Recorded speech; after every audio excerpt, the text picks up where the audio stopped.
Lollipop কথাটা শুনলেই প্রথমেই আমাদের মাথায় আসে মিষ্টি লজেন্সের কথা। কিন্তু আমি এগ ললিপপের কথা বলছি। এটা খুবই সুস্বাদু একটা স্ন্যাক্সের রেসিপি। তাহলে চলো কথা না বাড়িয়ে রেসিপিতে যাই। এগ ললিপপের জন্য এখানে 5টা ডিম একটু শক্ত করে সেদ্ধ করে নিয়েছি।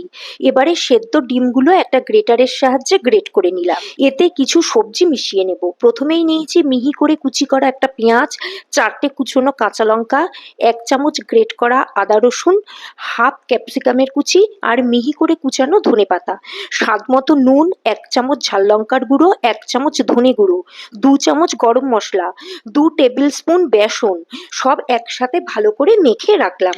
আর একটা বাটিতে 2 টেবিল স্পুন কর্নস্টার্চ, সামান্য নুন, গোলমরিচ গুঁড়ো আর সামান্য জল দিয়ে গুলে একটা ব্যাটার বানিয়ে রাখলাম। এবারে ডিমের মণ্ডটা থেকে সমপরিমাণে নিয়ে হাতের সাহায্যে গোল শেপ দিয়ে নিলাম। এবারে একটা বাটিতে বিস্কুটের গুঁড়ো নিয়ে প্রথমেই ডিমের বলগুলো একটা একটা করে বিস্কুটের গুঁড়ো মাখিয়ে কর্নফ্লাওয়ারের ব্যাটারে চুবিয়ে আবারও বিস্কুটের গুঁড়ো মাখিয়ে আরও একবার কর্নফ্লাওয়ারে চুবিয়ে এইভাবে পুরো প্রসেসটা আরও একবার করে নিলাম। আমি এখানে বলগুলো ডবল কোট করেছি, তোমরা চাইলে সিঙ্গেল কোটও করতে পারো।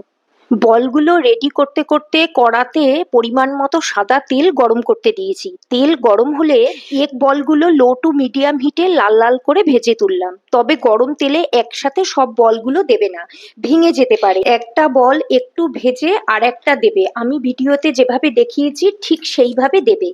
এবারে বলগুলো উপর দিয়ে একটা করে টুথপিক গেঁথে দিলেই রেডি হয়ে গেল দারুণ স্বাদের এগ ললিপপ। রেসিপিটা ভালো লাগলে সেভ করে রেখো আর বন্ধুদের সাথে শেয়ার করে দিও।